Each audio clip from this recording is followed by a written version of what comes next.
All right, so now let's get started with some wonderful discussion around the things going on here in Newark with one of our tremendous CEOs, and that is Don Katz, who is the CEO who has helped jumpstart Newark's comeback. Don Katz is a leader who is not afraid to take risks. After 20 years working as an award-winning journalist and author, Don launched a small digital startup in 1995 that sold audiobooks. Today, that company, Audible, is the world's largest seller of spoken information and entertainment and serves millions of listeners across the room. And I'm sure many, if not all of you in this room, have participated and have heard stories through Audible and how incredible a product it is and how it's really broken through the world of media. In 2007, as I said, Don, not being afraid of risk, took another bold decision. He's visionary. He saw a city and he saw a place that he wanted to be a catalyst to take it to its next step. And that place was Newark. And he brought his company here, and he made his investment here, and he hired the workforce here, and he supports that city every day right here, not just in his building, but the city that surrounds his building, by hiring local, by encouraging that his workers live local, by giving them incentives and credits to stay local, by being invested in all that it takes to build a city so that those employees want to be here, the types of entertainment, the restaurants, the life, the residents. He's been a part of it all. He's a true catalyst for Newark's comeback. And embedded in that also is his creation of Newark Venture Partners, where some of those exhibitors here today got their start. Where today, just a few streets from here, there's innovation every day happening in that tremendous building that houses Audible and Newark Venture Partners. In his role as CEO of Audible, he's demonstrated his commitment to the city's revitalization. He does so every day. His community building efforts are proof that great companies create great communities. Those of you who hear me speak, how many times do I say this? Every time I speak, I make sure I say this, because great businesses create great communities. Audible is an example of that, doing it right here in Newark. Let's give a warm welcome to Don Katz, CEO of Audible. So remember that point about the white paper, because that's kind of thematic for me this morning. I'll find my beginning here, which is that, first of all, thanks, Michelle. I've been incredibly impressed with how you do things, and so it's really special. And also thanks to Colin Newman and the Audible public policy team for working on this. All the dedicated people have come to spend time with us this morning, and I guess Governor's coming up, but to his stellar team, thanks for being here. I actually was in Asbury Park this weekend for the festival, and the Governor was there too. Kind of excited about the idea of a sister city relationship between Newark and Asbury Park, two great comeback stories, City by the Sea, Urban Core, and we're actually kind of working on that. It's another new idea. But the reason millions of people are listening to Audible right now, as the spoken word moves at considerable pace in the media mainstream alongside music and books and video, all the video types, is the way we work backwards from a particularly well-stated long-term vision of the possible. Remember, the white paper idea. Amazon and Audible, we actually write the press releases for things that we're about to invest millions and millions of dollars in, as if they already exist. Because if you can't explain to a journalist exactly what you just built before you start it, you'll get waylaid by all kinds of entrenched interests, status quos and the like on the way there. So we create vision and strategy and even tactical documents that become manifesto-like, and they almost invariably challenge on purpose and seek to transcend the status quo and challenge gatekeepers of record almost de facto because of that. So the spoken word was a tiny business. Frankly, it wasn't even worth telling venture capitalists about. It was so kind of meaningless. It was what I basically did is said 93 million people drive to work alone every morning, and here's what percentage of their time we will inhabit, and that's what the business will look like. But what's become is the fastest growing media segment connected to books ever. And the idea that consensus it is built around a powerful vision rather than looking to organizations or associations to bring different missions together to create change is probably, to me, one of the most important sea changes that we can create here in New Jersey. And I think the model for that should be the Amazon HQ2 events in recent weeks and months, where public leaders who in many cases need to seek re-election and landlords and developers who do need to fill their spaces and de-risk their investments and their upside, nonprofits who consistently need more money to continue to persist, and companies, investment funds, and investors who usually separate their pursuit of their corporate goals from their social responsibility with organizations to take care of that. They all came together around a single document, and they basically all signed off, and it created one of the most impressive cases for a business case for a city and a moral case for a city that were really profound. It's great to see so many people who were key to that, seeing Aisha, Finn Wentworth, and obviously Ray Chambers, and many, many others who are part of that amazing effort. Governor Murphy has made a bold and visionary statement for New Jersey in his budget address. He said, "We can be pro-growth and progressive at the same time." It's really important to grasp. We can indeed work together to redirect the collective genius of the state's leaders and institutions and become better at targeting billions of dollars of public investment. We can stop the instinct to look backwards, to sustain the entrenched and the status quo, or at best, at least stop looking sideways. As this has kept innovation and new job creation and taxable revenue and equality kind of idling versus coursing forward in our state for too long. Audible moved to Newark, which Michelle talked about, to see if a successful company could pursue the vision of directly catalyzing positive change in a great American city, not through the investing in the traditional organization. So, on paper, the company is pretty much of a success story in the city. We came here with around 100 people, and it's probably 1,400 just here now, and we've got hundreds of job openings. If you know any super high techs, we're hiring. We're rehabbing the beautiful church between the museum and the library as an innovation cathedral, with the state involved there too. But more than that, the first thing we did is basically said all paid internships go to kids from Newark, and just not knowing what that would mean, but it just seemed like the right thing to do. It was also a nice separation from the nepotism of job creation because of people you know. And everything started to change about our company. First of all, these amazing kids came in, now from the public schools and from the charter sector. And now we have Audible Scholars because they graduated and went to college. We've rehired many of them. And to add those kids to all these English majors like me turned into business people, and the super technologists we have, the fact that we're the largest employer of actors in the New York area, it just created a culture that made us a better place to work, and it made us known to be a better place at work. It's actually pretty good to get the reputation of being ahead of the curve.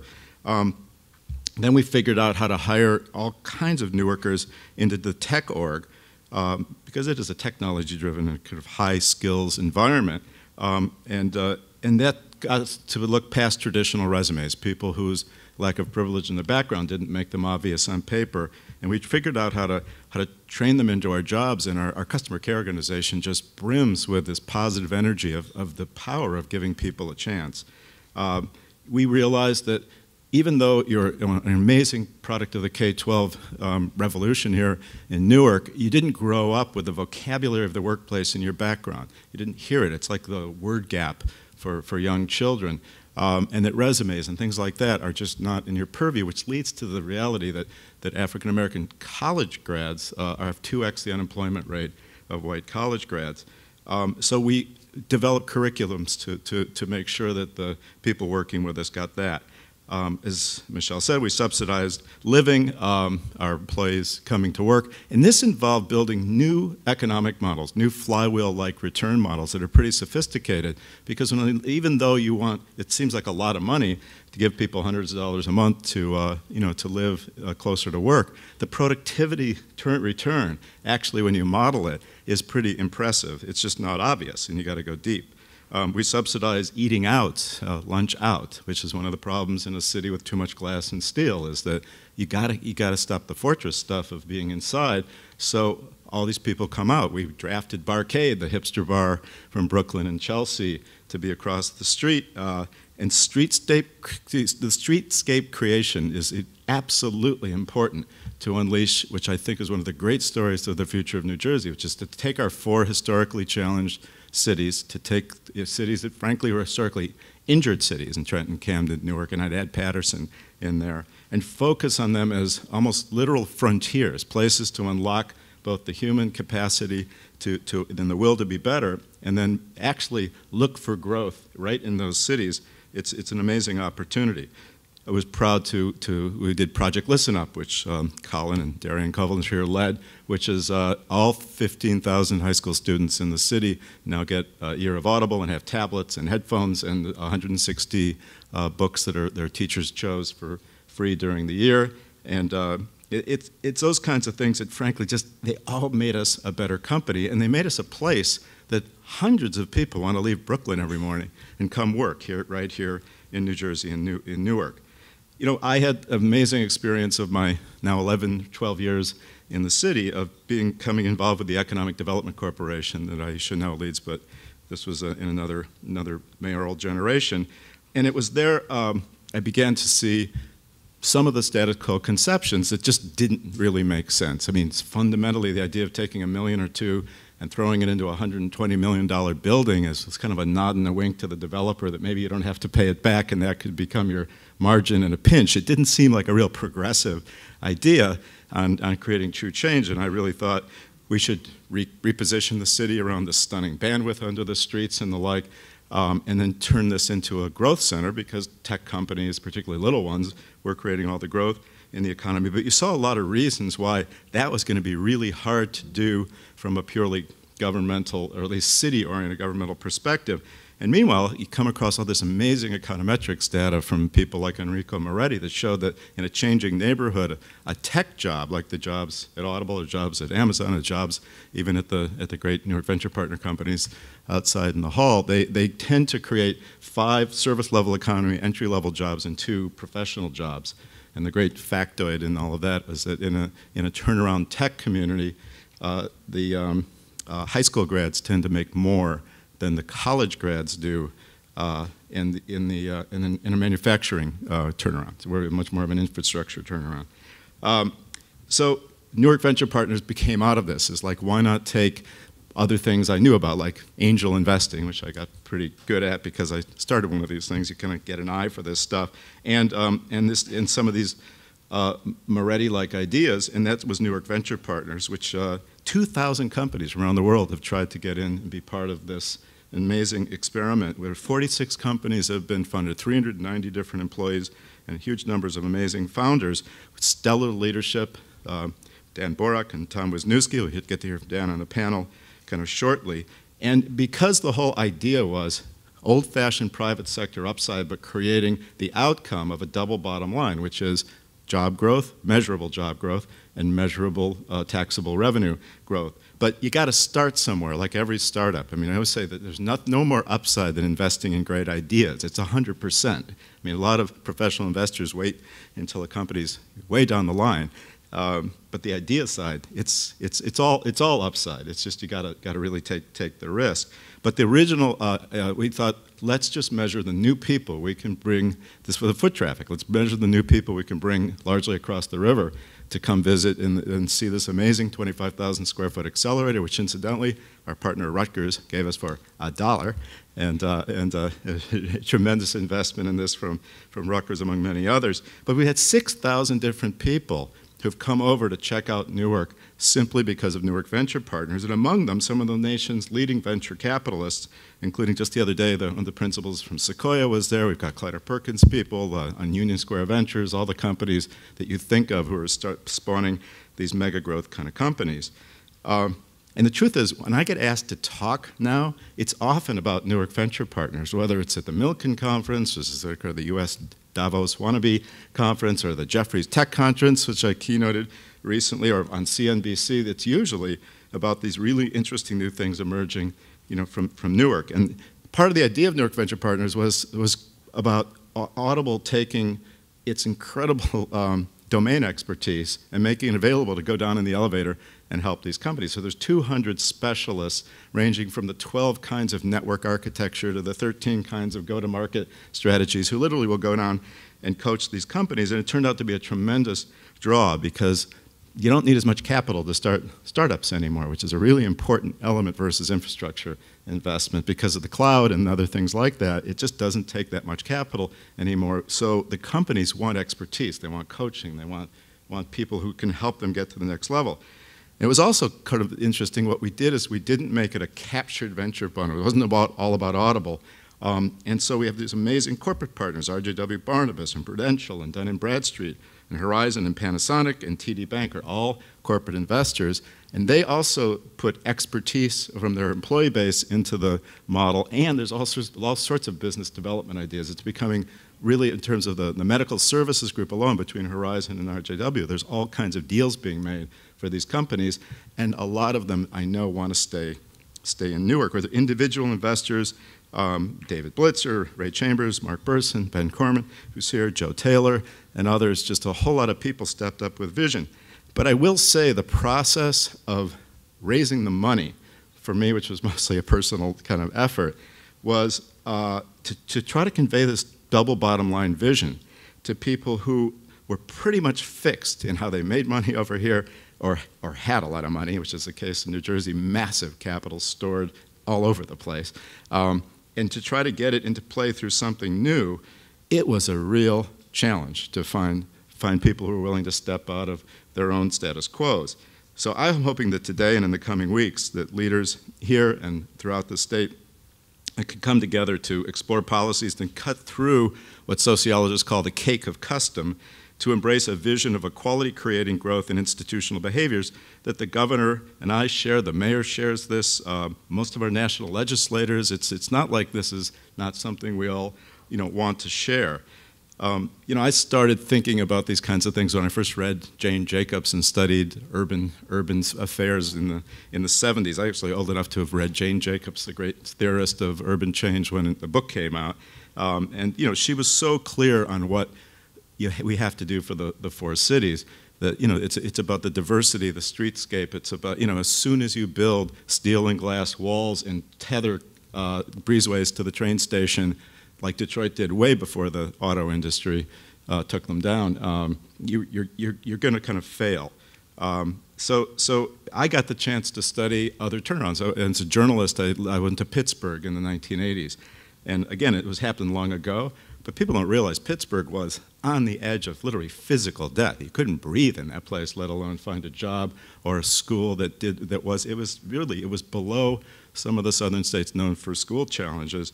And the Allied business leadership stepped up. The teachers union sought a closing down of school and retraining teachers to a fairly high bar using technology to try to hold the teachers to a new standard.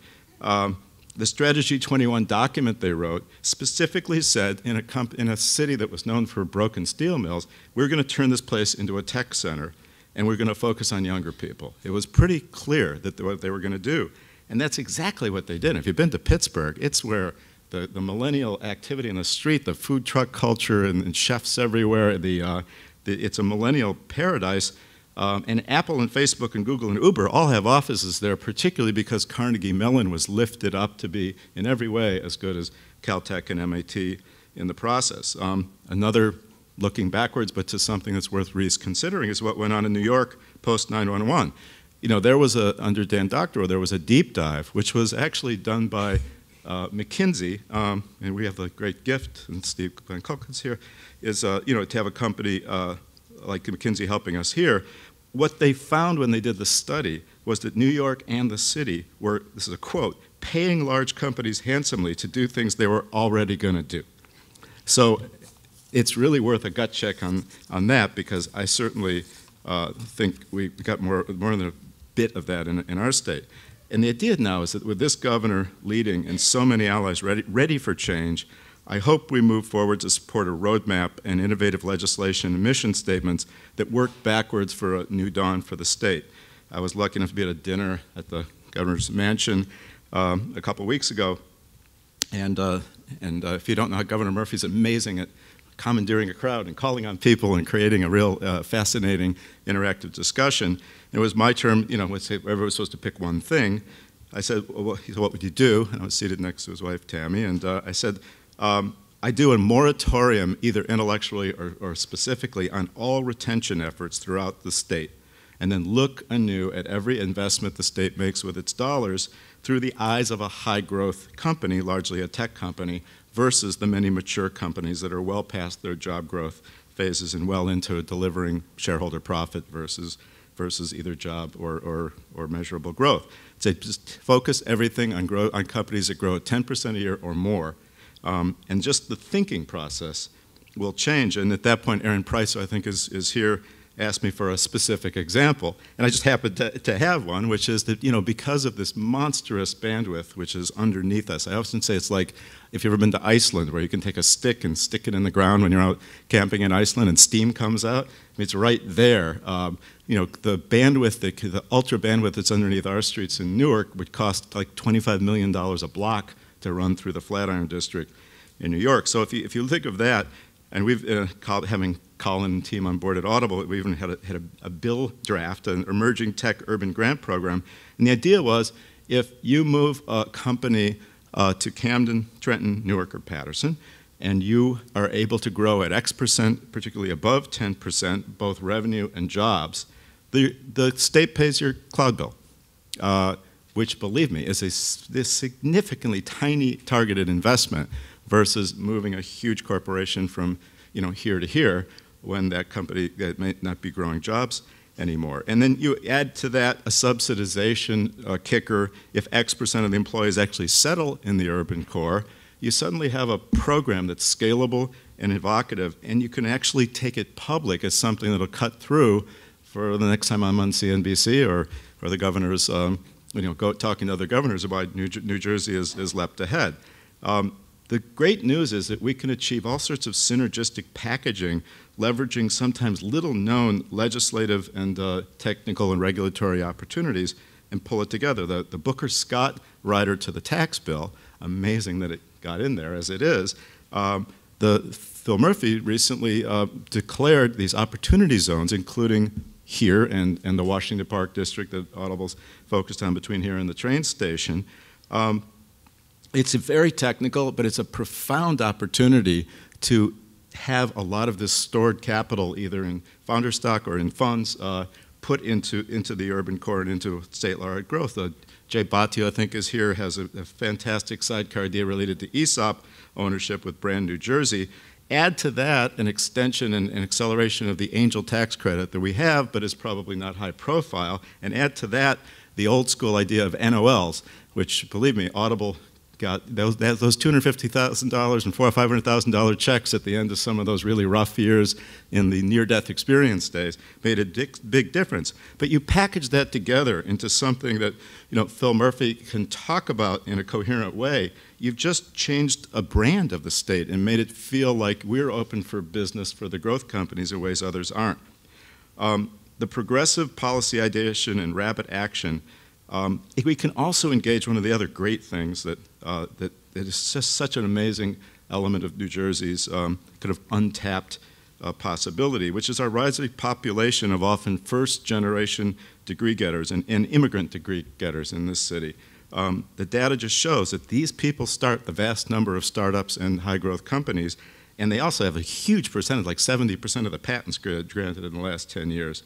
I had an amazing experience a couple years ago of being asked to give the commencement address the first time all of the Rutgers schools were together at the Prudential Center. It was a little intimidating because the place was completely full, and that's a big hall. Remember, I asked Cory Booker if he'd ever given a speech to 15 or 20,000 people, and he said, no, 12 was his largest. And But I was sitting next to Clem Price, who I miss all the time, and Nancy Cantor, and up come the degree getters, and it's basically, dreadlocks, headscarf, burqa, yarmulke. It's like literally a rainbow poster of incredible diversity. And I leaned over them and I said, you know what? These people will go out of here and create billions of dollars of potentially redistributable wealth. But unless we change the narrative, they're going to go elsewhere. And of course, the data shows that New Jersey really needs to change that keeping of that human capital in. But imagine if we just combined student loan repayment elements with really sophisticated internship programs. On my list of things I haven't gotten to is like, we could have really elite, first year after graduate from college internships. We can do a lot of interesting things. But, if you create incentives for New Jersey graduates who start business here, we can also, frankly, welcome non-U.S. capital and businesses and sovereign investment. There's so many international entrepreneurs in the New York ecosystem who think of New Jersey as no different than Brooklyn. It's a worthy moment of perception because of the airport. And so, there's 30,000 Israelis living in the New York area just because mostly of tech startups, 130,000 in the Bay Area. Because if you're an entrepreneur from a smaller market, which includes Germany, which includes New Zealand, which is really on fire, and other places, you have to come to America to get to a larger market to have your businesses kind of take off. The human capital story is one that I really got to live and see. In Berlin, we took 12 people 12 years ago from Munich who wanted to move to the then poorest city in Central Europe, Berlin. I think we have 200 and some people there now. But in that period, we watched this amazing phenomenon, which was when Governor Murphy was actually there as the ambassador. It's a fantastic story.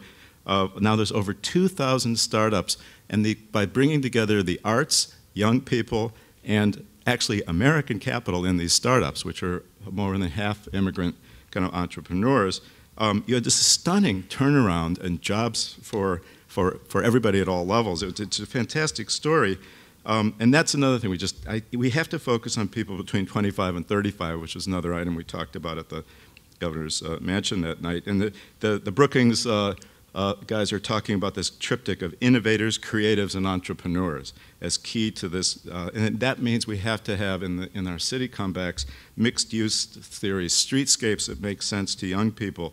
And that's what we're hoping for in the Washington Park district, that we have to get past the breezeway culture creation of all glass buildings and the like. At any rate, I just think this is a time that we can create new models. It takes some sophistication. You have to have economic policy people who get that kind of model building. We can get best practices from the cutting edge all over the world. We can create a new consensus around big visions and new action plans. All of this can change the state's narrative for the better. And we can surely usher in what this talented governor has called, and I quote him, new businesses working at the cutting edge of innovation. We need civic visionaries to come to the top of the barricades, as Ray Chambers has done to energize the Amazon bid, and Finn Wentworth, who's here with me, Christine Gilfillan and Suzanne Sparrow are here too. The developers and the landlords, everybody should want to be like James Rouse or Tony Goldman. And if you don't know who they are, check it out, because those guys made neighborhoods. They didn't just put up their building and sort of think that by filling their building with their budget, that was the right. And the irony here is that we're at NJPAC, which Rouse at the end of his life actually designed with a vision of a whole neighborhood creating, which under John Schreiber's leadership is happening now. And to my fellow CEOs, and I always wish there's more in the room like this than often come, we need fearless leadership to change. We need companies to move back into the urban core and invest in this era of growth at all levels. A great example is Mars Wrigley coming back to Newark. And if you've met Berta, she is an amazing CEO. And for the gentleman at 85 years old who made this decision, third largest private company in the world is Mars Wrigley, they left the city 75 years ago. To him, it's a complete comeback story. This is it's emotional. And the historical symmetry card is a beautiful thing. This is a city where Edison had his labs. I mean, the Industrial Revolution was basically invented in New Jersey. So bringing this back is just a great story. Look, I think state entities, the pension funds should be looking at 1 + 1 = 3 efforts like the next Newark Venture Partners funds, and we obviously need nonprofits and academic institutions to measure their success on outcomes versus the often traditional sense that having done it, you're done. I mean, it's one of those things, again, this working backwards thing. It's like in the nonprofit world, it's so hard to get things done. Sometimes doing it versus seeing what it does is kind of where you stop your measurement system. Anyway, I'm going to stop and let a far more articulate gentleman speak, but all of this can happen, I believe, to make history in the coming months. We just need to put the way things were, and even the way things are, aside, and then work backwards from a new vision of the possible. again, that white paper that Michelle talked about, to me it's like create manifestos and sign them, as opposed to continue to talk about it. Challenging the status quo and thinking big is the key, and few leaders in the country are more able to do this with resolve than Governor Murphy, so he's next.